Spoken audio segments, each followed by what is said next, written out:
Dito sa Papa Dudut Stories, ikaw ay hindi nag-iisa.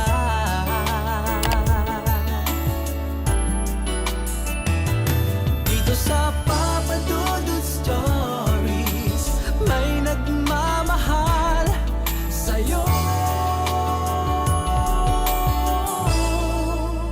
Papa Dudut Stories. Papa Dudut Papa Dudut. Sa lahat po ng mga nakatutok ngayon, huwag pong kalimutan mag-like, mag-share at mag-subscribe. Maraming salamat po sa inyong lahat.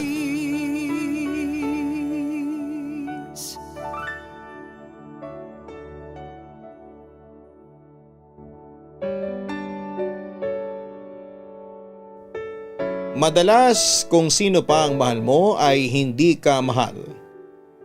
Kung maaari mo nga lang gawin na mahalin ka ng mahal mo, siguro ay wala nang masasaktan pa pagdating sa pag-ibig.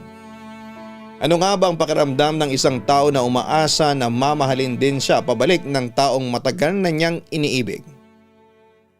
Sapat na ba ang pagkakaroon ng mabuting puso para ikaw ay mahalin? Kaya nga bang turuan ng puso na mahalin ng tao kung kaibigan lamang ang tingin niya rito?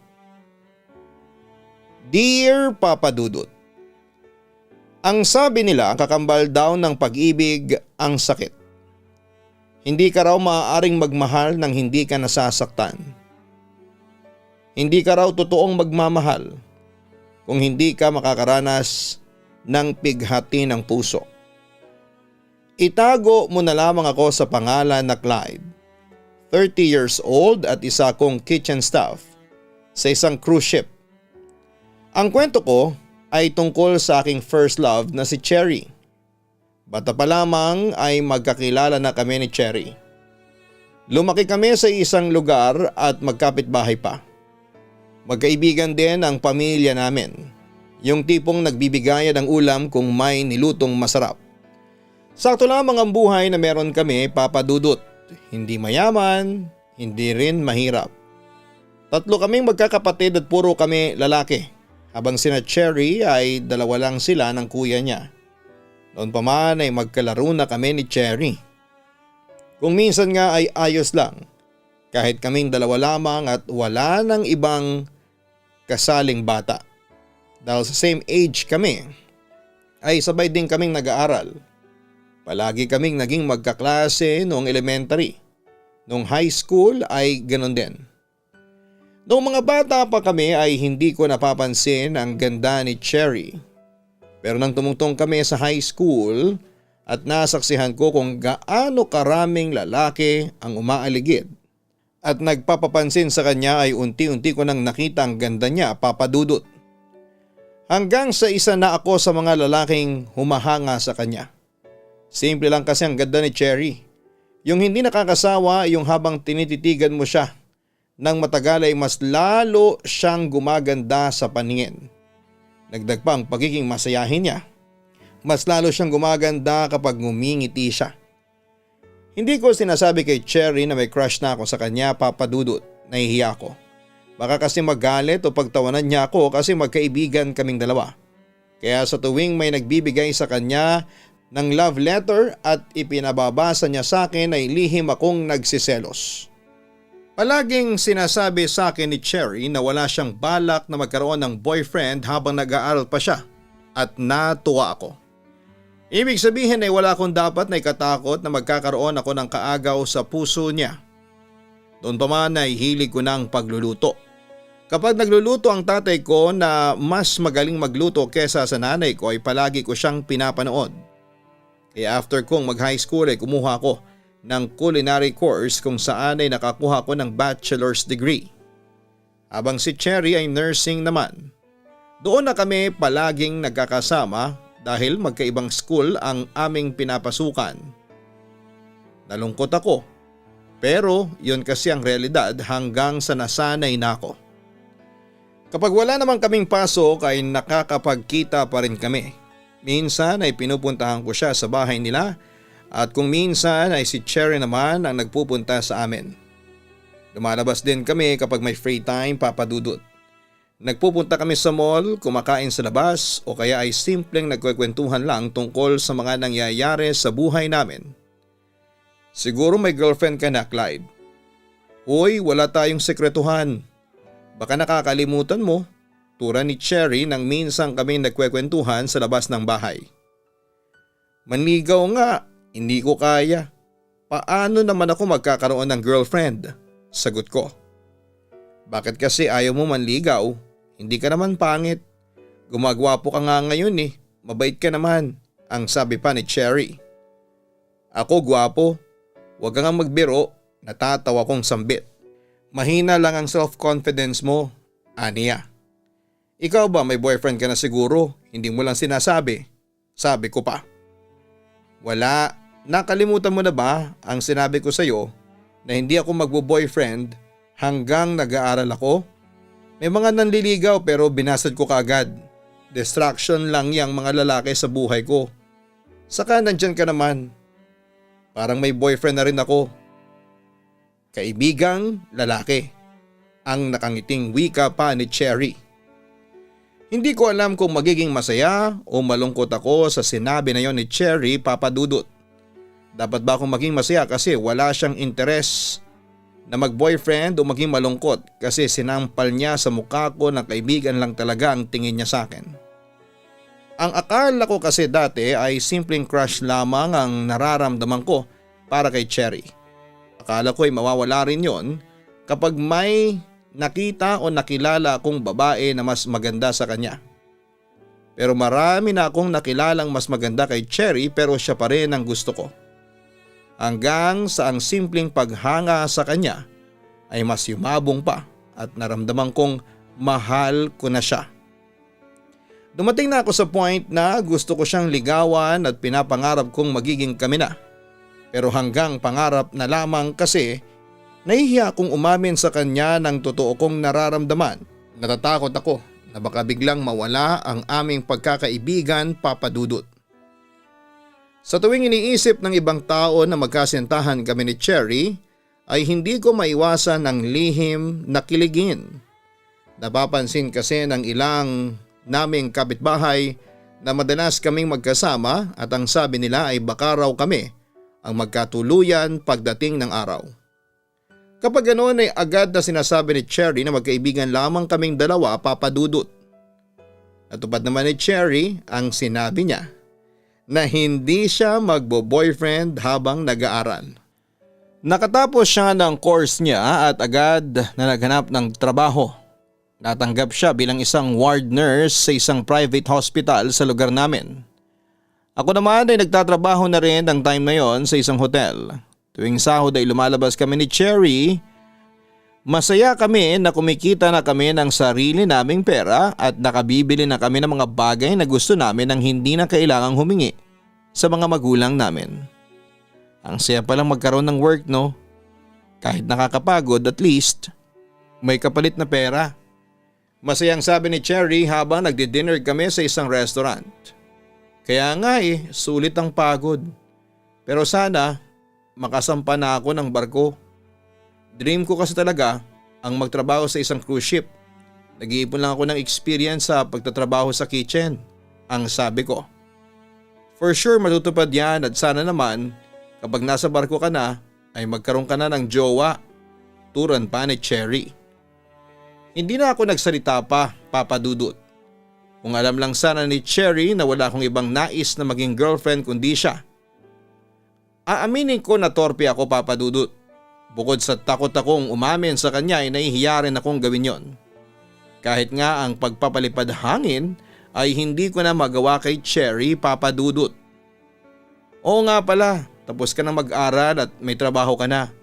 Wala ka pa rin bang balak na magkaroon ng boyfriend? Tanong ko kay Cherry. Hindi naman binabalak ang pagkakaroon ng jowa, Clyde. Kusay ang darating. Pero sa ngayon, ini-enjoy ko muna ang work ko. Kung may darating na love, why not? Hindi ba? Sagot pa ni Cherry. Sa naging sagot ni Cherry ay kinabahan ako, Papa Dudut. Ibig sabihin kasi meron talagang possibility na magkakaroon na siya ng boyfriend anytime kasi ready na siya. Palagi kong sinasabi sa sarili ko na dapat ay mag-take na ako ng risk.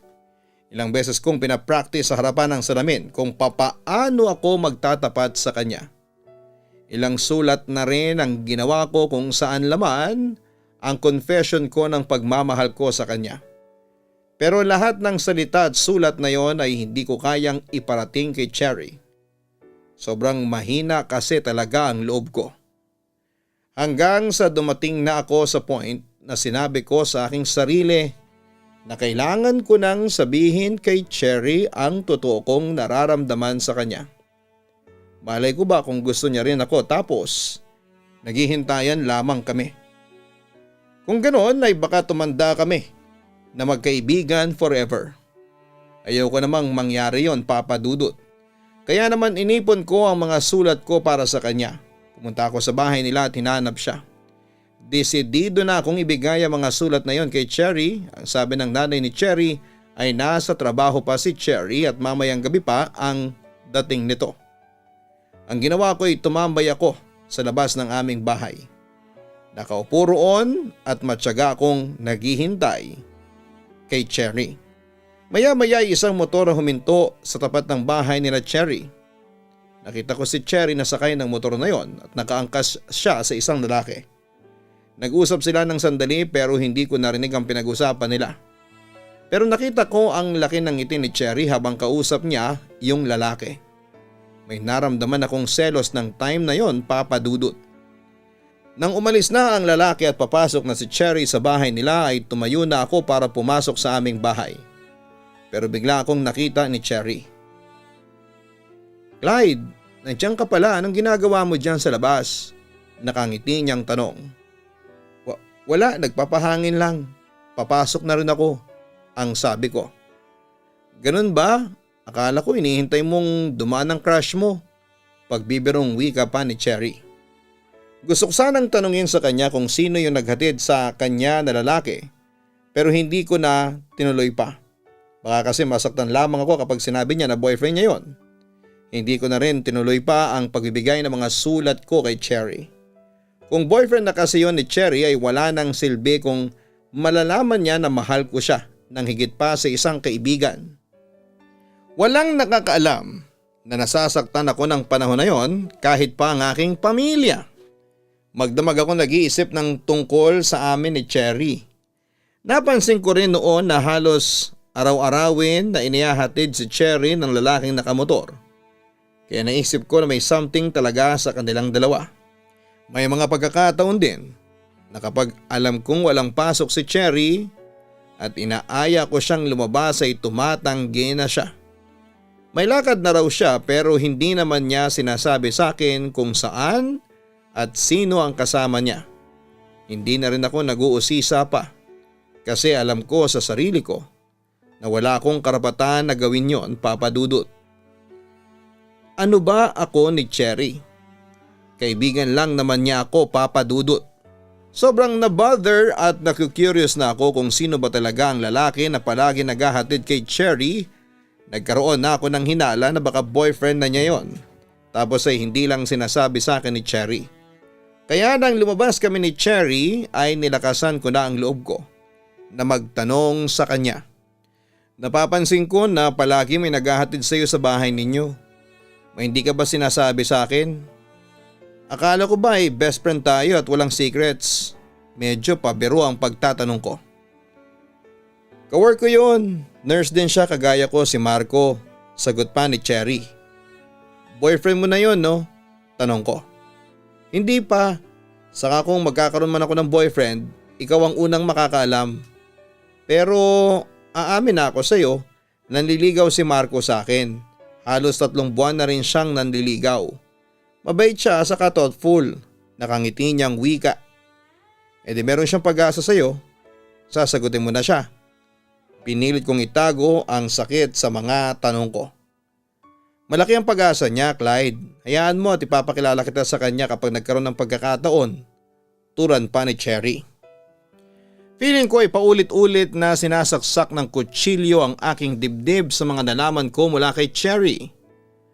Kung ganoon ay gusto na niya si Marco at talagang wala na akong pag-asa sa kanya. Mas lalo tuloy akong pinanghinaan ng loob. Nagsisisi ako kung bakit hindi ko pa nilakasan ang aking loob. At dati pa sana akong nagtapat kay Cherry bago pa niya nakilala si Marco. Ang daming what if na tumatakbo sa utak ko ng sandaling yon.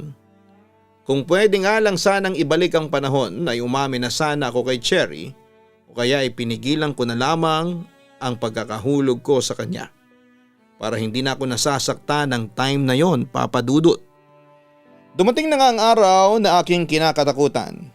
Excited na pupunta si Cherry sa bahay namin at doon ay sinabi niya sa akin na sinagot na niya si Marco.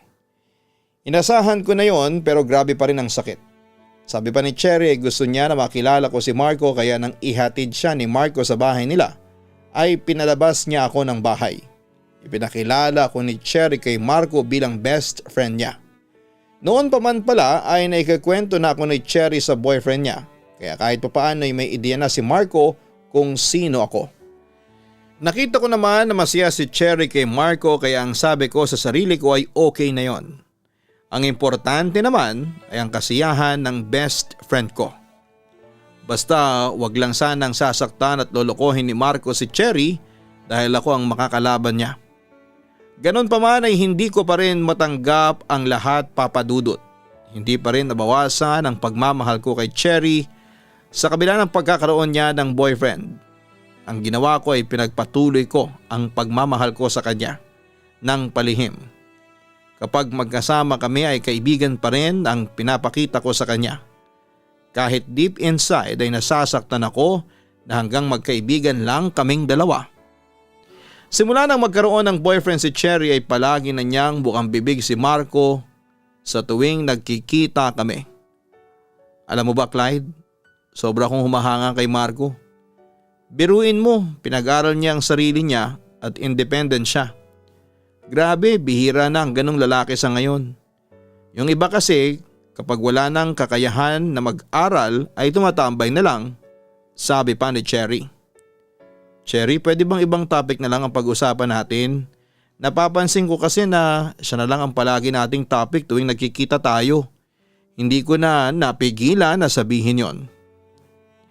Sorry, bakit? Nauumay ka na ba sa mga kwento ko tungkol kay Marco? Tanong pa ni Cherry. Hindi naman sa ganun. Siya kasi ang palagi nating pinag-uusapan. Alam ko naman na perfect boyfriend siya para sa'yo. Malamig kong sabi. Nagsiselos ka ba? Uy, nagsiselos siya. Tukso niya. Hindi ah. Bakit naman ako magsiselos kay Marco? Kinakabahan kong tanong. Baka kasi nakakalata na si Cherry na may gusto ako sa kanya. Kasi meron ka ng kaagaw sa oras ng best friend mo. Pero wag kang mag-alala kasi kahit may boyfriend na ako, ay hindi ko naman kakalimutan na meron akong best friend. Bago ko siya nakilala. Ang sabi pa ni Cherry. Best friend na naman. Alam ko na walang masama sa pagiging best friend. Pero kung mahal mo, ang kaibigan mo ay masakit yon, Papa Dudut. Dahil na rin sa nagkaroon na ng boyfriend si Cherry ay pinilit kong ibaling sa iba ang aking atensyon.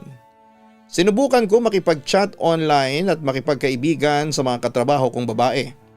Pero lahat ng yon ay walang nagawa para mawala ang nararamdaman ko para kay Cherry.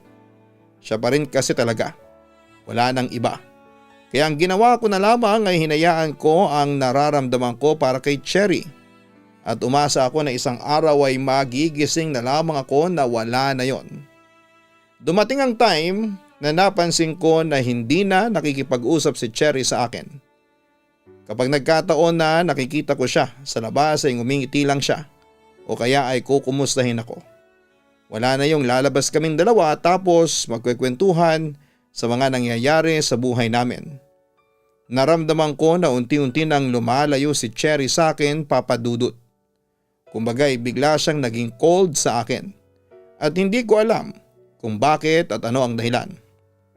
Wala naman akong natatandaan na nagawa kong mali sa kanya o masamang nasabi.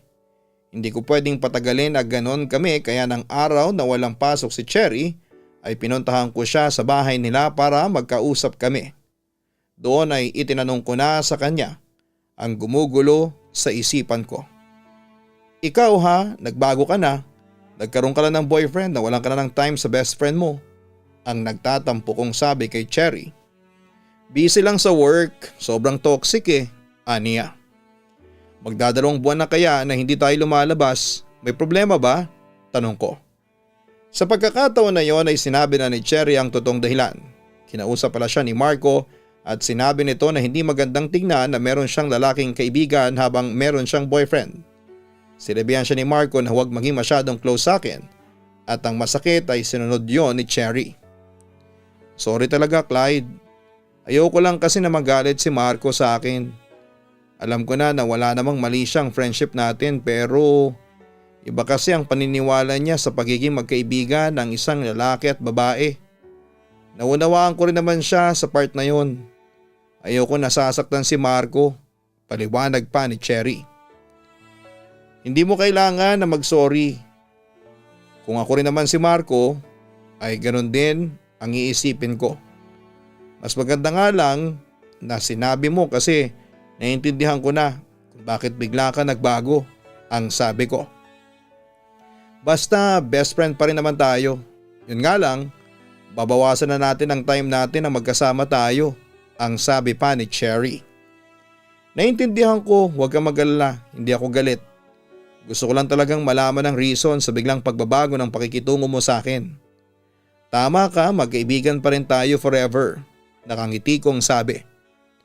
Ang swerte ko talaga kasi nagkaroon ako ng best friend na kagaya mo, Clyde. Sobrang understanding mo. Sorry kung ngayon ko lang nasabi sa iyo ang mga sinabi ni Marco sa akin. Natakot kasi ako na baka masaktan ka o magalit, sabi pa ni Cherry. Bakit naman ako magagalit? To be honest, masaya ako para sa iyo kasi masaya ka sa love life mo, sambit ko. Kung makikita lang sana ni Cherry ang sakit sa likod ng mga ngiti ko, papadudot. Kung pwede ko nga lang sanang sabihin na masakit sa akin na hindi na kami palaging magkakasama.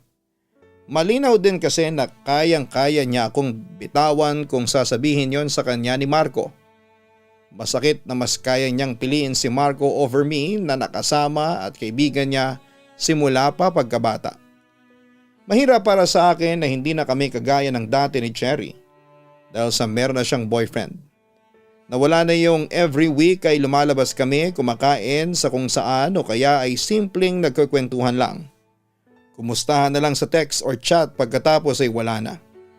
Iniisip ko ng time na yon kung namimiss rin kaya ako ni Cherry, kagaya ng pagkamiss ko sa kanya. Naisip niya rin kaya ako everyday kagaya ng pag-iisip ko sa kanya araw-araw. Sa tuwing nakikita ko ang mga bagong upload na pictures ni Cherry sa social media, kasama ni Marco ay hindi ko maiwasan na magselos at mainggit. Siguro kung umamin lang sana ako sa kanya noon, ay ako ang siguro'y nasa pwesto ni Marco. Ako sana ang kasama niyang mag-date at mag-celebrate ng kanilang monthsary. Ang laki talaga ng panghihinayang ko, papadudot. Pakiramdam ko ay wala talaga akong pag-asa kay Cherry dahil nakita ko kung gaano siya kasaya kay Marco sa ngayon. Sinubukan ko pa rin na makipag-date sa ibang babae pero hindi ako nagtatagumpay. Naalisin ang nararamdaman ko para kay Cherry. Ang nangyayari lang ay naikukumpara ko lamang ang ilang babae na nakakadate ko sa aking best friend. Doon ko rin nalaman na hindi naman pala talaga ako torpe. Kay Cherry lang ako ganon dahil siguro sa totoo ko siyang mahal. Hanggang sa itinigil ko na ang pagpilit na mawala ang love ko para kay Cherry. Itinigil ko na ang paggamit ng ibang babae para lang makapag-move on.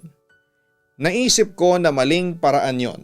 At mas maganda na i-feel ko ang pain hanggang sa mawala na yon ng tuluyan. Ngunit paano nga ba ako makaka-move on kay Cherry kung ayaw ng aking puso, papadudot? Paano yun mangyayari? Kung araw-araw akong nakikita sa social media ang sweet pictures nila ni Marco. Minsan nga ay gusto ko na lamang i-block si Cherry sa social media pero hindi ko naman yon pwedeng gawin. Kasi magtataka ang best friend ko. Hindi ko rin kasi alam sa sarili ko kung bakit mas gusto kong tinotorture ang sarili ko. At sige pa rin ako sa pag-check ng social media account ni Cherry para malaman kung meron ba silang bagong picture ni Marco o kung saan sila nagpunta para mag-date. May mga pagkakataon din na hinihiling ko na sana ay mag-break din sila ni Marco. At kapag nangyari yon ay hindi na talaga ako magdadalawang isip na umamin kay Cherry. Napansin na rin ng pamilya ko na hindi na kami masyadong nagkikita at nag-uusap pa ni Cherry. Isang araw habang nanonood ako ng TV kasama ang nanay ko ay tinanong niya ako tungkol sa bagay na yon. "Mag-away ba kayo ni Cherry?" Tanong ni nanay sa akin. "Hindi po, bakit yun naman po yan naisip?" Tanong ko rin. "Hindi ko na kasi kayo nakikitang nag-uusap na magkaibigan. Hindi ka na nagpupunta sa kanila at ganun din si Cherry dito." Turan pa ni nanay. "Busy lang po kasi kami sa kanya-kanya naming trabaho, saka may boyfriend na po si Cherry. Pinagbawalan siya ng boyfriend niya na makipagkita palagi sa akin. Malungkot kong wika." "Aba, grabe naman pala ang boyfriend na yun ni Cherry. Hindi ba niya alam na bago pa niya makilala si Cherry magkaibigan na kayong dalawa?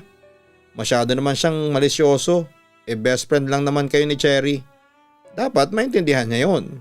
May halong inis na wika pa ni nanay. "Hayaan niyo na lang po, bilang lalaki rin ako. Kahit papaano ay naiintindihan ko ang boyfriend ni Cherry. Iniiwasan lang siguro niya na magselos at baka pagsimulan pa yun ang away nila." Paliwanag ko. "Ewan ko, Clyde, hindi ko gusto ang paraan ng pag-iisip ng boyfriend na yun ni Cherry." Sambit pa ni mama. Sa totoo lang, kagaya ako ng opinyon ng nanay ko, Papa Dudut. Hindi ko maunawaan kay Marco kung bakit kailangan niyang pagbawalan si Cherry na makipag-usap sa akin gayong alam niya na best friend ako ni Cherry. Nasabi naman siguro ni Cherry sa kanya na bata pa lamang ay magkaibigan na kaming dalawa. Ako kasi kung magkakaroon ako ng girlfriend na merong kaibigang lalaki, hindi ko papaiwasin, lalo na at wala naman akong nakikita na ginagawa nilang mali, Papa Dudut. Pero yun nga lang, hindi naman kasi ako si Marco. Magkaiba kami ng pag-iisip at paniniwala sa mga bagay-bagay. Isang araw ay nagulat ako nang pumunta sa bahay si Cherry. Ilang buwan na kasi kaming hindi nakikita at nagkaka-text ng time na yon, kaya talagang nagulat ako, Papa Dudut. Kahit nakangiti si Cherry, nakita ko na malungkot siya sa pamamagitan ng kanyang mga mata. Sa tagal ba naman naming magkaibigan ay imposibleng hindi ko alam kung totoo siyang masaya o hindi. Sinabi ni Cherry na baka pwede mag-usap kami sa kwarto ko para merong privacy. Biniro ko pa siya na baka magalit ang boyfriend niya kasi makikipag-usap siya sa akin, pero tinawanan lamang niya ako. Pagpasok namin sa kwarto ko ay nagulat ako nang biglang umiyak si Cherry. Nagtataka man ako ay hinayaan ko munang mailabas niya ang lahat ng luha niya. Yumaka pa siya sa akin at alam ko na naghahanap siya ng makakaramay. Nang tumahan na si Cherry ay doon ko na siya tinanong kung ano ang problema at gano'n na lamang ang pag-iyak niya. "Si Marco kasi, feeling ko ay may iba na siyang babae," sumbong pa ni Cherry. "Feeling lang? Hindi ka pa sure?" tanong ko. Umiling si Cherry. "Hindi pa, pero simula nung nagbakasyon siya sa Boracay last month, nang hindi ako kasama ay nagbago na siya. Hindi na siya sweet sa akin, tapos ang cold na niya kapag magka-text kami. Minsan na nga lang kaming magkita, tapos kapag nagkikita kami, halos hindi na niya ako kinakausap. Mas nakatutok pa siya sa cellphone niya kesa sa akin. Hindi ba sign na rin yun na may babayang isang lalaki?" Himutok pa ni Cherry. "Aba, malay ko, never pa naman kasi ako nagkaroon ng girlfriend. Kaya hindi ko alam ang gagawin ko kung sakali na magloloko ako sa girlfriend ko." Sagot ko pa kay Cherry. Lahat na yata ng sama ng loob ni Cherry kay Marco ay sinabi niya sa akin ng araw na yon, Papa Dudut. Mahigit 1 oras kami nag-usap. Pagkakataon ko na sana yon para sabihin kay Cherry na hiwalayan na niya si Marco, pero nang tanungin ko siya kung mahal pa niya si Marco at sinabi niya na oo, ay naisip ko na si Marco pa rin ang kasiyahan ni Cherry. Sa huli ipinayo ko kay Cherry na huwag muna siyang mag-isip ng kung ano-ano tungkol sa boyfriend niya kasi puro hinala pa lang naman siya. Saka na lang siya magdesisyon kung ano ba ang dapat na kahinatnan ng relasyon nila ni Marco kapag meron na siyang ebidensya na talagang ang niloloko siya nito. Sinabi ko rin na mag-usap sila ng masinsinan. Isa pa, base sa pagkukwento ni Cherry ay ipinagtatanggol pa rin ito si Marco. Baka raw kasi meron siyang pagkukulang kaya naisipan ni Marco na maghanap ng iba. Pero sabi ko kung sakali man na meron siyang pagkukulang ay hindi pa rin yun valid reason para lokohin siya ng boyfriend niya. Dapat ay pinag-uusapan ang mga ganong klase ng bagay. Makalipas nga ang ilang araw ay nag-text si Cherry sa akin. Nag-thank you siya para sa advice ko sa kanya. Kinausap niya na pala si Marco at ang sabi ni Marco ay pagod lamang ito sa trabaho. Medyo napagastos daw sa Boracay kaya halos maubos ang pera kaya panay OT sa work. Okay na raw sila ni Marco. At dahil okay na sila, alam ko na hindi naman magpaparamdam si Cherry sa akin. Siguro kakausapin niya lang ulit ako kapag meron sila ulit problema ng boyfriend niya, Papa Dudut. Umabot na ng 1 taon ng relasyon nila Cherry at Marco pero nasasaktan pa rin ako ng time na yon. Hindi ko pa rin matanggap na sa ibang lalaki na hulog ang best friend ko at hindi sa akin na dati ay araw-araw niyang kasama. Hindi pa rin nawawala ang pagmamahal ko para kay Cherry. Kinain ako ng selos at inggit nang makita ko sa social media ni Cherry ang mga pictures nila ni Marco noong nag-celebrate sila ng kanilang first anniversary. Sa La Union sila nagpunta at talagang super sweet nila sa mga pictures nila, Papa Dudut. 2 days after ng anniversary nila Cherry at Marco ay nakatanggap ako ng tawag mula kay Cherry. Gabing-gabi na noon, siguro ay nasa 11 PM na yon, Papa Dudut. Nagtaka ako kasi never naman na tumawag si Cherry sa akin ng ganong oras simula nang magkaroon siya ng boyfriend. Kinabahan pa nga ako kasi baka may emergency o kung anong hindi maganda na nangyari sa kanya. Sinagot ko kaagad ang tawag ni Cherry. Hello Cherry, anong nangyari? Bakit napatawag ka ng ganitong oras? Tanong ko. Clyde, I need you now. Puntahan mo ako rito please. Baka hindi na ako makauwi ng mag-isa. Sa boses ni Cherry ay alam ko na lasing siya. Agad ako nag-alala kay Cherry lalo na nang sabihin niya na mag-isa siyang umiinom sa isang bar. Sinabi niya kung nasaan siya at walang pagdadalawang isip na pinuntahan ko siya. Pagdating ko sa bar ay tama nga ang aking hinala. Lasing na lasing nga si Cherry. Ano ba nangyari at naglasing ka mag-isa? Hindi ka man lang nag-aya. Nag-aya ka nga pero kung kailan lasing ka na. Kunwari nagagalit kong sabi kay Cherry. Huwag ka na nga magalit sa akin. Si Marco kasi niloloko niya ako. Nahuli ko siya na may ibang babae. Tama pala talagang hinala ko sa hinayupak na yon. Naiiyak na sabi pa ni Cherry. Ayon kay Cherry, noong anniversary nila at nasa La Union sila ni Marco ay nag-away sila ng boyfriend niya. Paano raw ay palagi may kausap sa cellphone. Hindi na raw siya nakapagtimpi pa. Nang nakita niya na may tumatawag sa cellphone ni Marco habang kumakain sila ay inunahan niya ito sa pagkuha ng cellphone at siya na ang sumagot. Isang babae ang nakausap ni Cherry at ang sabi ng babae ay girlfriend nito si Marco. Akala ko naman ay talagang masaya si Cherry dahil nag-post pa siya ng mga pictures nila ni Marco noong anniversary nila. Yun pala, sa likod ng mga sweet pictures na yon ay nasasaktan na ang best friend ko. Ano nang balak mo ngayon? Nakipag-break ka na ba sa kanya o sisa ko? Hindi pa. Ayokong matalo ako ng babae niya no. Mas nauna ako kaysa sa kanya. Ako ang original. Pinapili ko si Marco, ang sabi niya ay bigyan ko siya ng 1 week para makapag-isip. Sagot pa ni Cherry. Seryoso ka ba? Binigyan mo pa ng chance ang cheater na yon? The fact na nag-iisip siya, ibig sabihin na hindi na siya sigurado sa'yo. Saka yung paglolo ko pa lang niya, dahilan na yon para hiwalayan mo na siya. Gusto kong patukan si Cherry sa katangahan niya. Hayaan mo na, malay mo, ako ang piliin ni Marco, sambit pa ni Cherry. Ewan ko sa iyo, kung nakakatanga pala ang pagmamahal, ay ayoko na lang magmahal. Biro ko. Grabe ka sa akin, bakit ikaw? Never ka bang nagpakatanga sa love? Tanong pa ni Cherry. Nagpapakatanga? Naghihintay nga ako sa isang babae kahit na alam kong hindi niya ako mamahalin eh. Malakas ang loob ko na sabihin yon kay Cherry dahil alam kong lasing siya. Alam ko na kapag nahulasan siya ay makakalimutan na rin niya ang mga sinabi ko. Uy, sino yung babae na yan? Bakit hindi mo sinasabi sa akin? Ang daya mo. Akala ko ba walang secrets pagdating sa ating dalawa?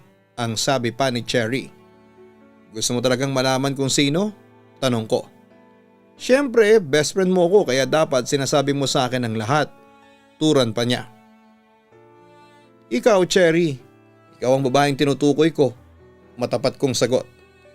Tinawanan ako ni Cherry, sabay-sabing, baliw ka? Ang galing mo talaga mag-joke. Sino nga kasi? Hindi ako titigil hanggang hindi mo sinasabi, pamimilit pa niya. Ikaw nga, bakit ba ayaw mong maniwala? Seryoso kong wika. Baliw ka, Clyde. Hindi tayo talo, no? Naku, bahala ka na nga. Kung ayaw mo sabihin kung sino yung babae na yon, sabi pa ni Cherry, sabay inom ng alak. Hindi na ako nagsalita pa. Uminom ako ng kaunti at hinayaan ko si Cherry na magpakalango sa alak dahil alam ko na kailangan niya yon ng oras na yon. Nalungkot din ako kasi umamin na nga ako sa kanya pero iniisip niya na nagbibiro ako. Siguro nga hindi maniniwala si Cherry na may gusto ako sa kanya kasi alam niya na magkaibigan kami. Ganoon na nga lang siguro ako sa kanya, isang best friend at takbuhan niya sa tuwing kailangan niya ng makakausap. Nang malapit ng maghating gabi ay inaya ko na si Cherry na umuwi. Alam ko na may pasok pa siya kinabukasan at hindi ko rin siya maintindihan kung bakit hindi pa siya sa weekend nagpakalasing. Inihatid ko siya sa bahay nila at sinabi ko sa nanay niya na wag nang pagalitan si Cherry dahil merong pinagdadaanan. Ang sabi ko pa ay si Cherry na ang bahalang magsabi sa kanila kung ano ang problema nito. Kahit naman magkaibigan kami, gusto ko pa rin nabigyan ng kalayaan si Cherry kung ipapaalam ba niya o hindi sa pamilya niya ang problema niya kay Marco. Kinabukasan bago ako pumasok sa work, pumunta muna ako sa bahay ni na Cherry at ang sabi ng nanay niya ay pumasok na sa trabaho si Cherry. Mukhang okay naman daw nang nagising si Cherry at walang sinabi sa kanya na problema ito. Hiniling ko ng time na yon na sana ituluyan ng maghiwalay sina Cherry at Marco Papadudut. Hindi dahil sa gusto kong magkaroon ng pag-asa kay Cherry kahit mukhang wala na. Ang dahilan ko ay ayoko nang masaktan pa si Cherry ng dahil kay Marco. Hindi deserve ng best friend ko ang lalaking kagaya ni Marco Papadudut. Kung ako na lang sana kasi ang minahal ni Cherry, hindi ko hahayaan na masaktan siya. Hindi ko siya lolokohin. Kaya lang hindi naman kasi ako ang mahal niya. Makalipas ang 1 linggo ay hindi pa rin kami nag-uusap ni Cherry. Medyo kabado ko kasi baka naalala niya yung mga pinagsasabi ko noong lasing siya. Pero na magpunta siya sa bahay namin ay wala naman siyang nabanggit sa mga sinabi ko kaya na-realize ko na wala nga siyang naalala sa mga sinabi ko noong lasing siya, Papadudut. Umiyak lamang siya ng umiyak at sinabi niya na nakipag-break na sa kanya itong si Marco. At mas pinili raw nito yung babae kesa sa kanya. Lihim ako natuwa kasi nag-break na sila. Nakakita ako ng kaunting pag-asa pero alam ko na hindi pa yun ang tamang oras para sabihin ko kay Cherry ang feelings ko para sa kanya. Dahil nasa stage pa siya nang nasasaktan siya. Hindi ko kayang samantalahin ang nararamdaman niya para i-push kung anuman ang nararamdaman ko para sa kanya. Saka na lang ako aamin sa kanya kapag nakita ko na nakapag-move on na siya. Nahintay ko nga siya ng napakatagal na taon. Yun pa kaya. Dahil wala na sila ni Marco ay bumalik na kami ni Cherry sa dati. Kapag gusto niya ng kausap ay palagi akong available. Kapag gusto niyang umiyak ay nasa tabi niya ako para meron siyang karamay. Ipinakita ko kay Cherry na through ups and downs ay hindi ako mawawala kahit kaibigan lang ang turing niya sa akin. 1 taon pa ang lumipas, nakita ko na hindi naabok ang bibig ni Cherry si Marco. Tinanong ko Papadudut kung nakapag-move on na siya kay Marco at ang sagot niya ay oo. Wala na raw siyang sakit na nararamdaman kahit pa nakikita niya si Marco sa ospital. Hindi na raw kagaya ng dati na nasasaktan siya kapag nakikita niya ang lalaking yon. Sinabi ko sa aking sarili na yun na ang tamang time na hinihintay ko para aminin kay Cherry ang nararamdaman ko para sa kanya. Ngunit parang hindi talaga kampi sa akin ang tadhana dahil kung kailan nagkaroon ako ng lakas ng loob ay saka naman nagkaroon ulit ng boyfriend si Cherry. Si Ian. Malaki ang pagkakaiba ni Ian kay Marco. Papadudut. Hindi niya pinagbawalan si Cherry na makipagkita o makipag-usap sa akin. Kung minsan pa nga ay inaaya ako ni Ian na uminom sa labas. Naging magkaibigan na rin tuloy kami ni Ian at nakita ko rin na matino siya kumpara kay Marco. Masakit na sa pangalawang pagkakataon ay hindi ko na naman nasabi kay Cherry na mahal ko siya. Dahil sa nagkaroon siya ng boyfriend, Papa Dudut. Hanggang sa isang araw ay umamin si Cherry sa akin na buntis siya. Natatakot daw siyang magsabi sa parents niya kasi baka magalit ang mga ito. Doon ako tuluyang sumuko, Papa Dudut. Kailangan ko lang tanggapin na hindi talaga si Cherry ang para sa akin. Tinulungan ko sina Cherry at Ian na sabihin sa mga magulang ni Cherry na buntis ito. Handa naman siyang panagutan ni Ian at pakasalan. Hindi naman nagalit ang parents ni Cherry. Umiyak lang ang nanay ni Cherry at naintindihan namin yon, Papa Dudut. Bago pa tuluyang lumaki ang tiyan ni Cherry ay nagpakasal na sila ni Ian. Siyempre ako ang best man. Habang naglalakad si Cherry papunta kay Ian sa simbahan ay hindi ko napigilan ang sarili ko na umiyak. Inakala ng lahat na luha yon ng kasiyahan. Pero hindi nila alam na luha yon ng kabiguan. Kabiguan sa pag-ibig dahil kailangan ko na talagang tanggapin na hanggang kaibigan lang ako para kay Cherry. Ngayon ay nanganak na si Cherry, Papa Dudut, saksi ako kung gaano siya kamahal ni Ian at yun na lang ang ginawa kong pampalubag loob. Na napunta sa tamang lalaki ang kaibigan ko at sana habang buhay silang maging masaya at malagpasan nila ang lahat ng pagsubok na kanilang kaharapin. Wala na rin akong balak na aminin pa kay Cherry ang totoo kong feelings para sa kanya. Para saan pa, hindi ba? Huli na ang lahat. Ang gusto ko na lang mangyari ay ang mawala na ng tuluyan ang nararamdaman ko sa aking best friend. Sa ngayon ay magfo-focus muna ako sa aking sarili at naniniwala ako na may inilaan na babae ang Diyos para sa akin. Nagmamahal, Clyde. Tunay na mahirap mahulog sa isang kaibigan. May risk na mawala ang iniingatan ninyong pagkakaibigan sa sandali na aminin mo sa kanya ang iyong nararamdaman. Pero maaari rin na maging pabor sa iyo ito, ang resulta ng iyong gagawin na pag-amin. Ngunit hindi mo malalaman ang resulta kung hindi ka magte-take ng risk. Habang buhay kang mabubuhay sa napakaraming what if. Isang katapangan ang umamin ka sa taong mahal mo. Ngunit isa ring katapangan ang pagtanggap sa iyong pagkatalo. Kung alam mo na wala na talagang pag-asa, mas makakabuti na sumuko ka na lamang.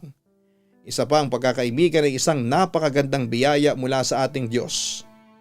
Bihira na ngayon ang makatagpo ng isang tunay na kaibigan.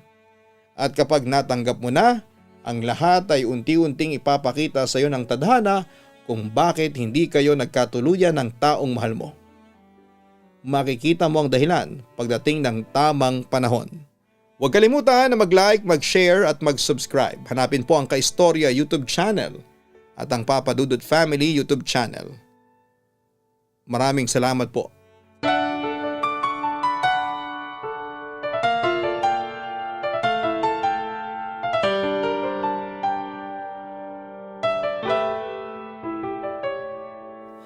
Ang buhay ay mahiwaga,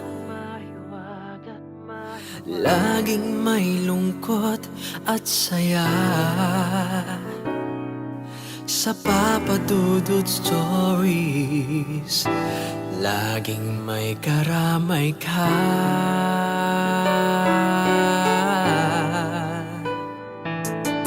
Mga problemang kay bigat,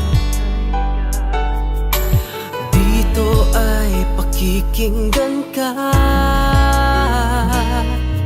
Sa Papa Dudut Stories, kami ay iyong kasama.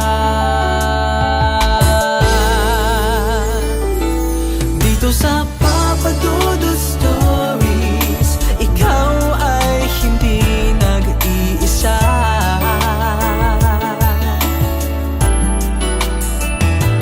Dito sa Papa Dudut Stories, may nagmamahal sa'yo.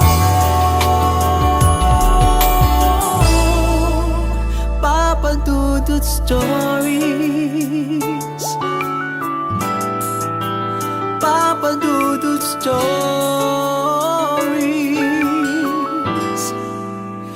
Papa Dudut Stories.